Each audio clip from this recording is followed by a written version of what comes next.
Que ça l'est pour les enseignants, mais ça va l'être pour quasiment tous les corps de métier. Tous ces services d'évaluation pour les élèves, savoir... L'éducation, c'est une responsabilité énorme. Comment on va former? Bonjour Guylaine de Chambine. Bonjour Claude.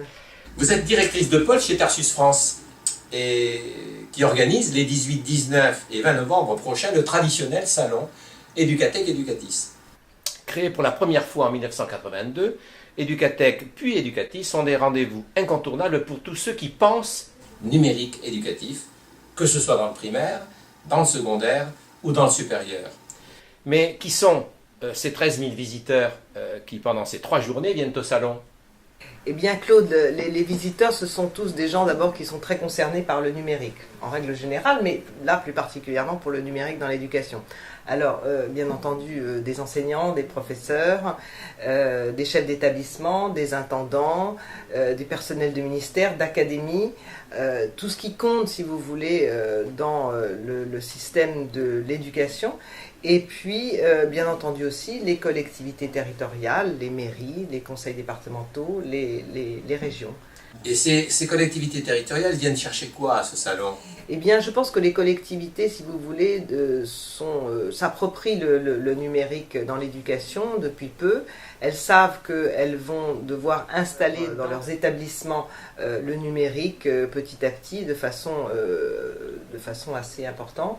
Donc elles s'instruisent, elles veulent savoir comment ça marche, elles veulent voir des démonstrations avec des élèves, elles veulent discuter avec des exposants, elles veulent s'instruire. Et du coup, je pense que par curiosité et par intérêt, elles viennent pour se rendre compte de ce que c'est que le numérique dans l'éducation. Alors, que vont trouver tous ces visiteurs? Des conférences, des exposants, quoi? Oui, bien sûr. Eh bien, écoutez, le salon Educatech Educatis a toujours été un salon de contenu. Donc, il y a énormément de conférences sur l'actualité numérique. Il y a des plateformes de démonstration d'usage, comme sur Demotis, qui invite certaines collectivités avec certaines académies de province, avec des élèves, pour montrer comment ça se passe dans certaines collectivités. Puis vous avez Demosciences aussi, parce qu'il ne faut pas oublier que Educatech Educatis, ce n'est pas que Educatis, c'est aussi Educatech. Educatech, c'est toute une partie de l'enseignement technique et scientifique. Alors, le numérique aussi est très important maintenant pour toutes ces filières techniques et scientifiques.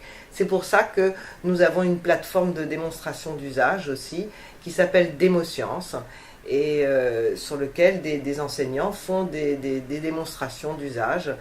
Cette année, le sujet est la réalité virtuelle.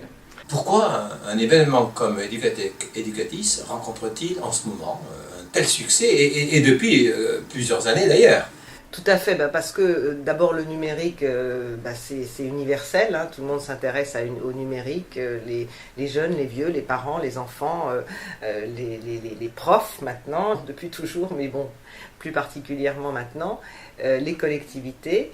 Et du coup, l'actualité qu'en a fait François Hollande cette année, qui vraiment promeut le numérique dans l'éducation, en fait un sujet incontournable et qui fait que le contenu du salon cette année sera très dense. Donc le plan numérique pour l'éducation, c'est un élément essentiel du succès cette année de la... Je pense qu'en effet le plan numérique est le support d'un succès annoncé.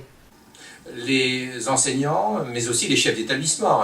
J'ai vu que des associations, et même des organisations syndicales, je pense au SNPN, seront présents comme partenaires d'Educatech Educatis. Absolument, toutes les associations de professeurs, toutes les associations sont les bienvenues sur Educatech Educatis. Tous ceux qui sont intéressés, motivés et qui peuvent souhaiter partager leurs connaissances et leur intérêt pour le numérique sont les bienvenus sur le salon. Et des associations comme l'Association nationale des acteurs de l'école qui publie Educavox sera présente également cette année. Bien entendu, et vous faites une conférence aussi comme d'habitude.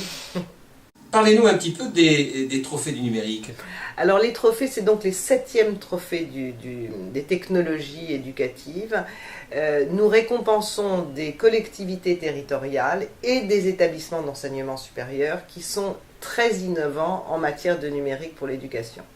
Donc il y a un prix pour les villes, un prix pour les départements, un prix pour les régions et un prix aussi pour les établissements d'enseignement supérieur qui montrent vraiment une innovation intéressante en la matière. Alors, est-ce que vous innovez cette année? Quelles sont les nouveautés? Alors cette année, en fait, les nouveautés vont venir de la part de nos exposants, mais ça, je laisse les visiteurs venir s'approcher d'eux pour voir leurs nouveautés à chacun. Mais les nouveautés du salon, c'est entre autres les animations que va faire le ministère de l'Éducation sur le salon. Alors, pour être plus précis, je vais prendre quelques notes. Le ministère va avoir pas mal d'animations sur son stand, mais il organise aussi pour la première fois cette année, en partenariat avec le réseau Canopé, le CNED et l'ONICEP, un hackathon. Alors, qu'est-ce que c'est qu'un hackathon? C'est en fait pour encourager la production de ressources numériques par et pour les enseignants. Alors, durant 3 jours, sur une plateforme dédiée, des équipes composées d'enseignants et de personnel de l'éducation, accompagnés par des coachs, des experts de haut niveau, concourront pour élaborer la ressource pédagogique la plus créative et qui répond à un réel besoin de la communauté éducative. Voilà. Alors, cette phase créative sera évaluée par un jury regroupant des enseignants innovants, des universitaires, des industriels. Et le ministère propose aux visiteurs et aux exposants de participer également à cette initiative originale. C'est un concours, une compétition. Voilà. Les enseignants, on va essayer de créer la ressource Exactement. top du salon. Donc en fait, je trouve que c'est intéressant parce que c'est encore une fois, si vous voulez, une animation dynamique qui rassemble le public, les enseignants, les industriels, les académies, les chercheurs, tout ce microcosme de l'éducation va fourmiller d'idées, si vous voulez, pour élire le plus innovant. Bon, qu'est-ce qu'on conseille donc aujourd'hui?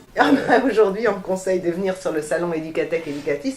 La semaine prochaine, il ouvre ses portes mercredi à 9h du matin et ça ne va pas s'arrêter avant vendredi 17h. Donc je conseille à tout le monde, bien entendu, de venir. Vous serez les bienvenus. Il vous suffit de prendre un badge gratuit en cliquant sur notre site educatech-educatis.com. Merci beaucoup, Guylaine de Chambille. Merci Claude.